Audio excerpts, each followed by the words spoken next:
You get on an airplane, what's the first thing they say? If we get into trouble, mask will come down, oxygen's there, and the first thing you gotta do is put it on your kid, right? No, why? Who do they tell you to put it on? Yourself, you selfish bastard. What's the deal here, right? But it's because if we don't take care of ourselves, we can't take care of them. So for leaders, what I always tell them is, it's you first. It starts with you, and it starts with your psychology. 80% of growing a business, if you look at what the chokehold is on a business, it's always the leader, and 80% of that chokehold is the psychology, and 20% is the mechanics. I mean, people in this room know the mechanics and strategies beyond what anybody on earth knows in their category. So it's really about you being in the state where you execute. It's like I always tell people, knowledge is not power, it's total BS. Knowledge is potential power. Execution trumps knowledge every day of the week, and so my life is, how do you get yourself to execute? And execution comes from learning to put yourself in that right state every day. Take a look at any place you've got a limitation and ask yourself, when did I decide to accept that limitation? And you may not even see it as a limitation. You might see it as just, that's who I am. But so often in our lives, we've adapted to be a certain way so that we don't fail or so that people will like us or respect us, but it's not necessarily who we are. Joy comes when you're spontaneous. It's really hard to be truly happy when you're not being yourself. And most of us have no clue who we are. And so a big part of my work, if you've ever been to an event, you know, is to get people to do things spontaneously without thinking, because that's when the real you shows up. That's when the energy comes alive. And when you do that, when you start to connect to your true nature, suddenly there's energy available for you to set a higher standard for what you want in your life. That's what this is really all about. And when I talk about standards, when I talk about, shoulds versus musts, think about your own life.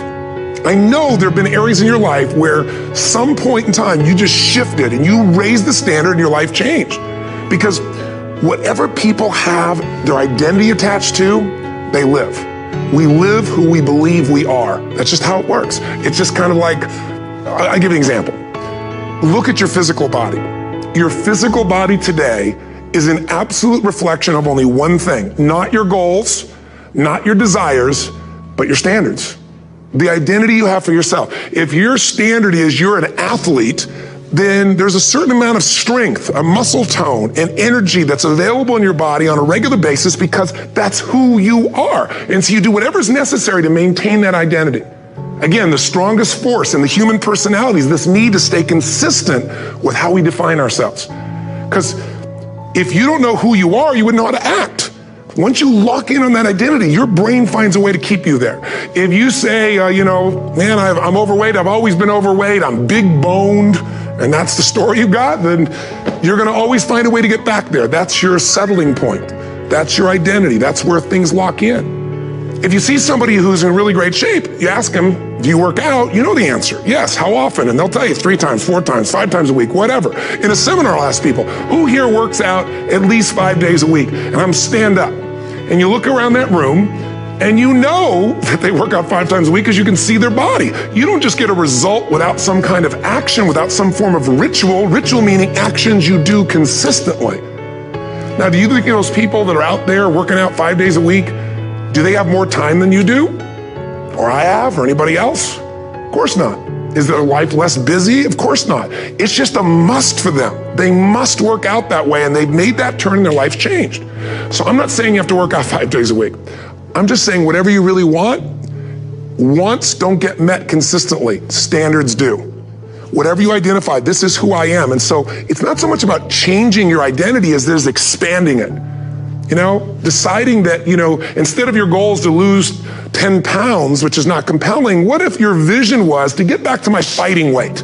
This year, this month, this next 90 days, I'm gonna transform my body. I'm gonna take on a new challenge. I'm gonna find some technique or strategy, there's a million of them, that can reframe myself where I want to feel younger, stronger, more vibrant than ever before. Here's my reasons, because I want the energy to really make my life work. Because it's tough out there and I want to be stronger than I've ever been before. I want to go in front of the mirror and if I'm naked, not, want to laugh. I want to look there and take a good look and go, yeah, I'm proud of whatever I see there. Whatever it takes, something's gonna make you laugh, smile, something that's gonna tease yourself, but something's gonna move you to another level. If you identify yourself in a new way and you own that every day, and that becomes the standard of how you live, you'll find the way to make that standard real. Money's the same way. Think about it, it doesn't matter what's happening, quote unquote, in the marketplace. People that make money find a way to make money no matter what, don't they? I mean, Most people's standard is to pay their bills. So that's what most people find a way to do, even when economic times get tough. Most people, if that's their absolute standard, they find a way. Some people's standard is pay their bills most of the time. And so most of the time they do. Some people's standard is not just to pay their bills, but to take care of their family and maybe even some of their friends.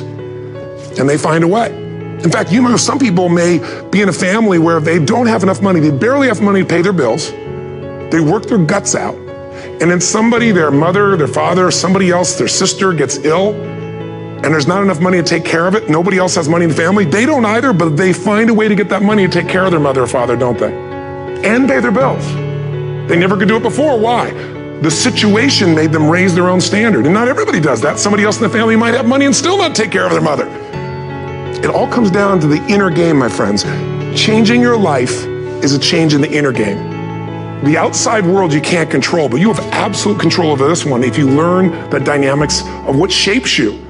And identity is one of those simple, clear, fundamental basics that if you start to shift it, everything else will shift in your life as well.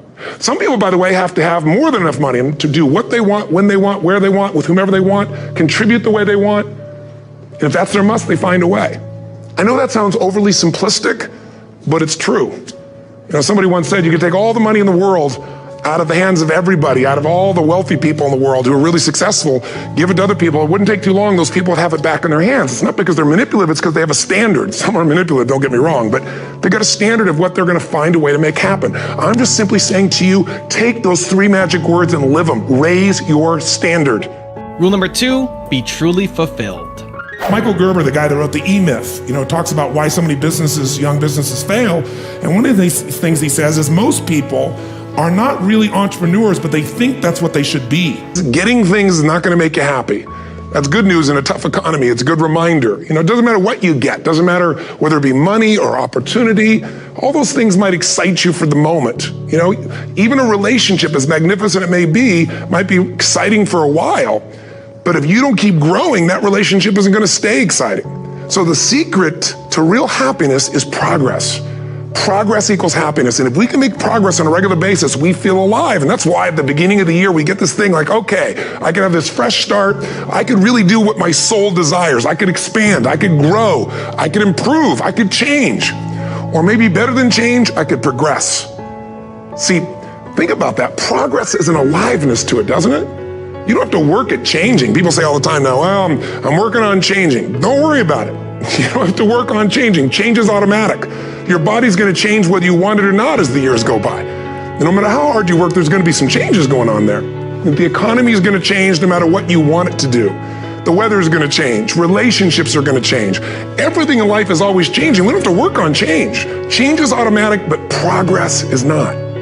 So if you want to make real progress, then you really got to look at your life in a different way. You got to say, I got to take control of this process and not just hope it's going to work out like people do who make a resolution.